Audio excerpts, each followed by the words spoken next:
Bonjour et bienvenue à Terre du Savoir. Aujourd'hui, c'est une question en fait de plusieurs personnes. C'est de savoir est-ce que les vers de terre, c'est bon dans nos forêts, principalement les forêts boréales? Ben, la réponse c'est oui puis non. Je vais vous expliquer pourquoi. Les vers de terre, en tant que tels, il y en a dans nos forêts. Puis, il y en a, en fait, c'est séparé en... C'est très large comme thème de parler des vers de terre. Fait qu'on les a séparés en 3 catégories pour expliquer les différents endroits où on va les trouver. Vous avez les vers épigés, qui vont être des vers qu'on va trouver principalement en surface. Eux autres, ça va être des vers qui vont décomposer la matière rapidement. Vous avez les vers endogés, qu'eux autres, ça va être les vers que vous allez trouver comme plus au milieu des strates et tout ça, puis qui vont faire des tunnels, mais au lieu d'être à la verticale, ça va être à l'horizontale comme tunnel qu'ils vont venir faire pour comme aération puis tout ça. Et vous avez anéciques, que eux autres, c'est des vers que ils vont aller dans très, très profond.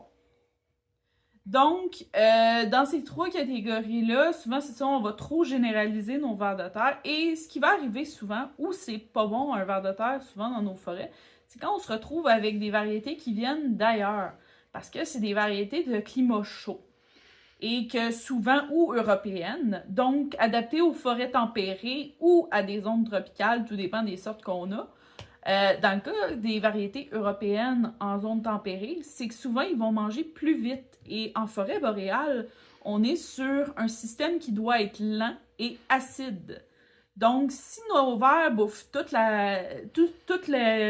qu'il y a en surface, la matière organique, les feuilles, puis tout ça, ça enlève un couvert végétal non seulement pour nos plantes.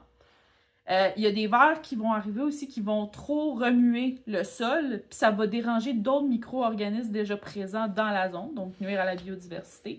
Fait que ça va être vraiment plus vos vers de pêche de faire attention de ne pas les pitcher en forêt, parce qu'eux autres, ils pourraient causer même des problèmes aux espèces qui sont indigènes de la région.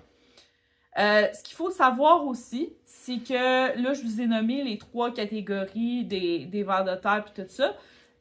Dans tous les cas, celui qui pose le plus de problèmes dans les forêts boréales, c'est le anécique. Le anécique, pourquoi? Parce qu'il va creuser des galeries très profondes. Donc, perturber les systèmes racinaires au niveau des plantes et descendre trop de matière organique au niveau du fond, tout ça. Fait que c'est lui qui va poser le plus de problèmes en tant que tel dans les forêts boréales.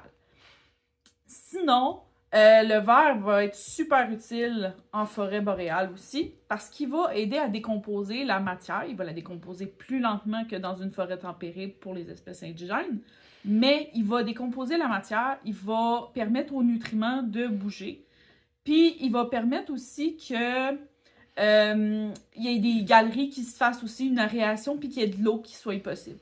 Donc, c'est pour ça que je vous dis que c'est bon et pas bon. Là où c'est aussi qu'on va avoir des fois des vers épigés. Les vers épigés sont plus rares à trouver en forêt boréale à cause justement de notre climat. Mais ça va arriver. Puis principalement, vous allez les voir quand votre forêt va être en train de changer. Donc, s'il y a des perturbations, vous allez voir souvent des épigés et des anéciques. La raison pourquoi, c'est que les anéciques vont venir décomposer vont venir comme faire des galeries plus profondes pour décompacter votre sol.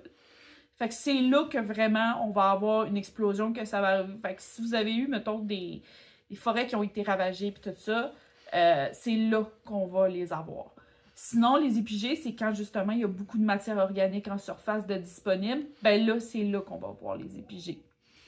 Fait que c'était tout pour cette semaine. J'espère que vous avez eu bien réponse à la question là. Si vous avez d'autres questions par rapport à ça, n'hésitez pas dans les commentaires. Puis à la semaine prochaine!